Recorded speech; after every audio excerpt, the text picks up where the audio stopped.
Hi, I'm Katie Gray, and I'm going to start this presentation with a personal video. A little bit about me. I went to Pittsburgh State University and got my undergrad and secondary education in history. I love my cat Zoe. There she is on the bottom left. I just got married on September 18th, 2021, and in May of 2020 we bought our first house, 2021. And in the middle, and then on the right down here is one of our wedding pictures. Years in education. This will be my fourth year in education at Mill Creek Middle School in the DeSoto School District. My first year teaching, I was a seventh grade pathways teacher, which is a core class in the DeSoto School District. My first year teaching was the first year that this was a core class taught at the district. It is a career applications, life skills type of course. And just like any other core class, I take it in 6th, 7th, and 8th grade. And then my second year teaching, I taught the same class but at the 8th grade level. And then finally, my third year, I was able to finally get the job I went to school for as a social studies teacher in 7th grade, and I was able to do that again this year. I'm on the innovation team. It's my second year as at the district level for the innovation team. We went 1-to-1 for the first time in 2020, which was really good timing because I couldn't imagine how that year would have went without having 1-to-1 technology for the students. But innovation team is just a way that teachers that like to use technology can get together and think of ways that other teachers can use them in the classroom, and then we go out and we teach our coworkers new things that we learned and how to use them in the class and for instruction. This is my third year coaching cheer and also the Pep Club sponsor. And this year was my first year as Mill Creek's assistant cross country coach. So I'm pretty much always at school, happily. Now talk about various communication forms. I would say to communicate with stakeholders of the community, my number one would be digital. So I send emails about upcoming tests, or if I need to talk to a student's parents about their work or grade, I'll email them before, using a phone to call them. Communicate a lot through Canvas.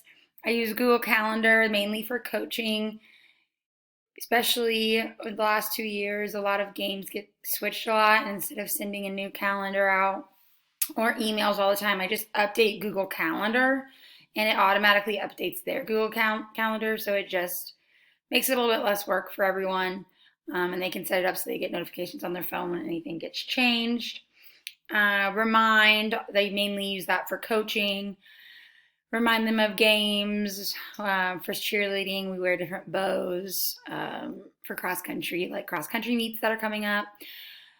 Phone, I only call parents if there's just more information that I need to tell them that I can't do via email, or if I'm not getting responses via email, then I will use my phone. And then our school has a newsletter. I usually only use this as a way to communicate tryouts for cheer, and this year we started a wish list for our team of teachers, things that we would want in our classroom. So just ways that the community can help out their teachers if they wish, things that we wanted from Amazon that they could buy, which was awesome. Orally informational meetings for coaching again. Parent-teacher conferences are always face-to-face, whether in person or lately they've been on Zoom. Written, the only way I really use written communication, good news postcards. Our school has postcards in there for good news that you can mail home, so parents and students can get something in the mail saying, what great thing they've done in the classroom. All the tools are free. I do not wish for access to any other communication tool. And importance of introduction, I think storytelling is really important. It just makes you more relatable, more personable, less rigid. Being relatable and personable kind of ties into that. and all the resources talked about those two things as well. I think it's important to communicate your passions, your visions, and your goals.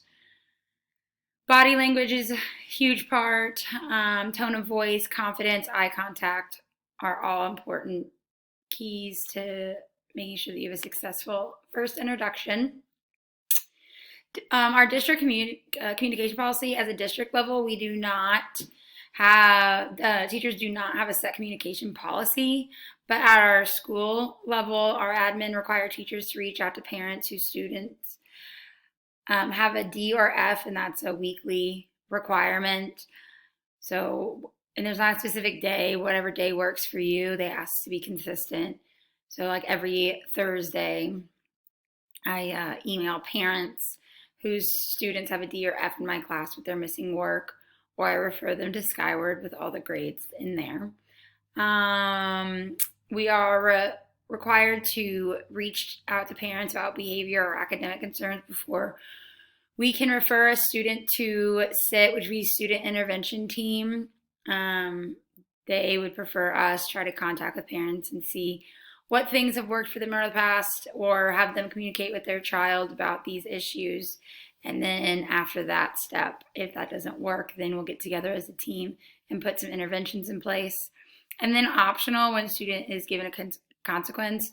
So if we give like a lunch detention or something of that nature, our admin leaves it up to our they leave it up to us to decide if that's something that we want to contact parents about, or if we want to give it as a warning, and then if something like that happens again, reach out to the parents. They kind of trust us to decide if parents need to be reached out when consequences are given. The correlation to the standard. This assignment correlated to the standard by addressing the different ways I communicate with our community. I demonstrated how I can communicate orally, digitally, and by writing. I communicate to stakeholders about grades, coming up projects, tests, practices, games, expectations, needs, and etc.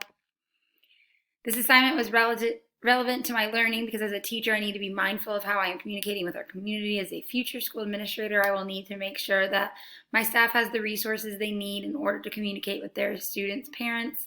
Community engagement is extremely important because the community can only support and provide for a school when they are communicated to about the needs of the school.